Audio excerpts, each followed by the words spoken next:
Governor, thank you so much for being with us. This was a big meeting, and I understand it was also your first meeting, so what a way to start. Mario Draghi did go all out. We had that rate cut, QE2, open-ended, that tier system. Ultimately, we do understand that there was a little bit of dissent in the Governing Council. How much pushback was there to these measures that were announced? It was a very intensive but also very constructive discussion at the Council. As I said, my first Council, so I could find out how people interact. And everybody listened to the others. So it was a discussion in which one tried to take the arguments of the others seriously, but come in with your own arguments. So it was a pushback, but it was a constructive one in which one tried to come up with a common solution which not everybody agreed with. And what was the disagreement about? You said not everybody agreed with the measures that were announced yesterday. What was the disagreement? Well, essentially, it was about the question, how effective will a further monetary easing in these various areas be? Is it something where we started to reach the end, or is there still effectiveness in it? I think this was a major reason why a pushback took place. The question if monetary quantitative easing moving further into negative territories, will it have an effect on the economic outcomes, or are the risks already higher than the benefit it emerges? Or at the level of decreasing further the deposit rate, what will be the effect on the market interest rate compared to the alternative of doing nothing? Or on the forward guidance, how much it is necessary now to bind the future president coming in, or how much one should leave freedom there. So these things were discussed in an open manner, but these alternative arguments to which I contributed did not prevail. And would you say some of the members of the council left, including yourself, thinking, maybe we made a policy mistake today, we shouldn't have done this? I'm sure this idea crossed the mind of some people. It definitely crossed my mind. But my take is that as things change, also this forward guidance and the policy may change. Not tomorrow, not after tomorrow, but I wouldn't think that it is now there for the next decades. And when you look at the market reaction to it, the market does seem to think we're headed to QE infinity, and the fact that Christine Lagarde will join won't actually make any difference. Do you think she's been locked into a dovish tone, or, as you said, there's actually room to reverse some of the policy? Well, this is a hope. This is not knowledge. I hope we are not locked in. I hope there's room to rediscuss it in the future. And my take is that she comes from a different environment, has a different way of acting. I don't think she's a weak person who will say, I'm locked in, I'm not allowed to do anything. So if she's not locked into any positions, what is the number one thing she would look into, or you would hope she would look into? Is this rates? Is this the open-ended nature of the new QE? This is reading the tea leaves. No answer possible of that. And I have to ask you, when you look at the market reaction yesterday in the Bund, how closely do you monitor that? And were you surprised by the fact that the front end of the curve actually jumped a little? We watch it very closely, and of course the jump was a bit of a surprise, but also market can surprise. So we have to still understand what may have been behind this move.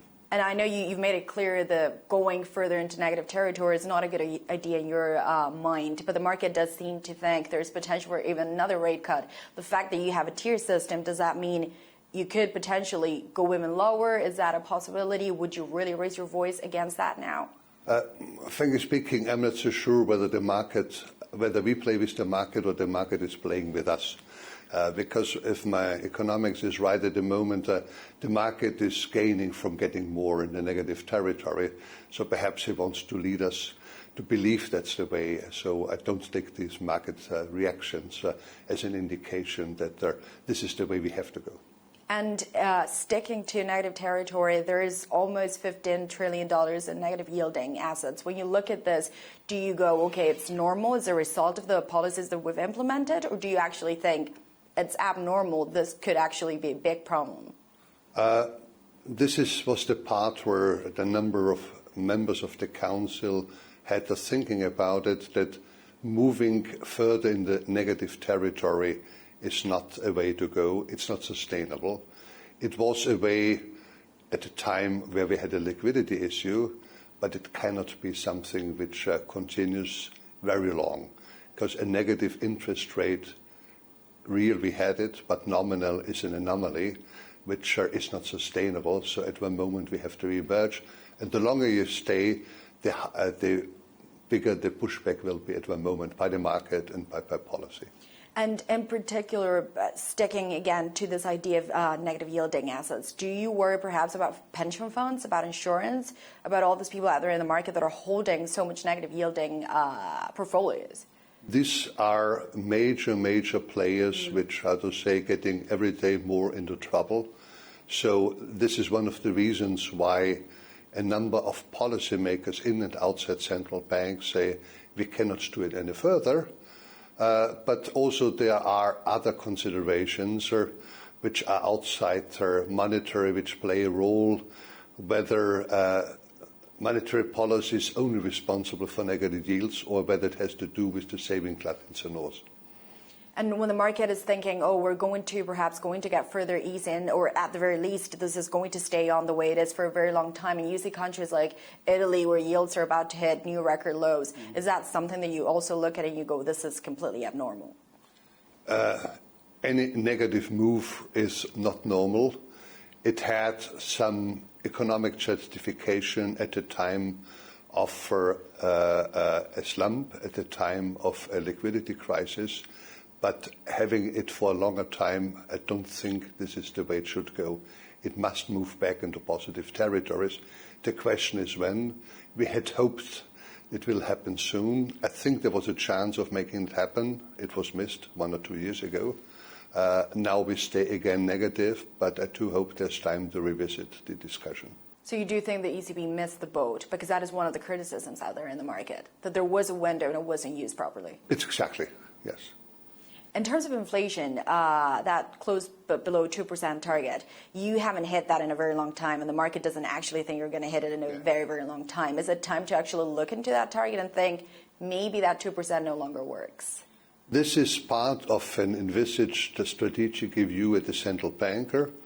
It will happen over the next half a year or so. This is something I had hoped the bank should have been doing before making this decision. Making first a decision about reviewing the inflation target. This is happening now, and you're perfectly right. It may be that the 2% are at the moment out of reach, and 1.5% also signify stable prices, almost stable prices. So there's no need to revise it and use all the power what you have in order to move up to 2%. If the costs are too high. So 1.5 would be something that you would consider, you would be happy with, and would actually perhaps cost less? That's my argument, yes. And I have to ask you, we're seeing central banks globally cut further. There's one that has become almost a source of tension because of the politics of it. Did anyone at the ECB actually talk about the Trump tweets? Was there any discussion about perhaps the Fed? Not that I'm aware. No. That didn't come up? That didn't come up at all, no. And there is no concern that perhaps you're going to see less independence in central banks, that perhaps you're going to see a race to the bottom? That didn't... No, I would say I think the independence of the European Central Bank is pretty much established. Very much are proud of it. We have seen no threat in Europe on the central bank, and the US this is perhaps only a specific time shot, and it may change again. Do you think it's good when politics gets thrown into the mix? No, I'm a fervent supporter of the independence of central bank. I think this was a major achievement of the 20th century, major achievement in policy setting, the way they set up. But the thing is, the more independent you are, the more you have to be held accountable. And you cannot have independence without accountability. And here perhaps a little bit more transparency may also be applied to the European Central Bank. And as we head closer to the year, there's a number of risks that will probably become even more obvious, and that is Brexit, that is the US-China trade deal. A lot of people in the market actually think this is not going to happen in 2019. There's going to be no deal. In your opinion, what is the biggest risk at this point facing the European economy? I think the trade deal is still a big issue because you can see now in the data how the trade slowdown is feeding into the developments of manufacturing in Italy and Germany and other places. So it's creeping in. It creeps in slowly, but it also means that it will creep out slowly also if things change around. So the effects will linger around for some time. And Brexit is definitely something which is more of a concern for Europe than for the US. But my take is that this one, how to say, will have some negative vibes, but afterwards some sanity will come back. So the effects may hopefully not be as big. And now that you mentioned Germany, I know you don't comment to other countries, but there is a huge debate about fiscal stimulus, and there's more voices that actually would say this is the time to put it to work. Do you agree with that? Well, at the Council, we discussed fiscal policy, and there was a full agreement that fiscal policy should set in now where it is rented. And in countries, there are some European countries where it is rented now. In others, like Austria, there's no need now to do it. But one should stay there in order to be ready and to have the plans ready to implement them. And I have a very final question to you. Mario Draghi is about to leave. What is your opinion on his legacy? Many would actually suggest this is really the man who saved the euro. In your eyes, is that ultimately his legacy?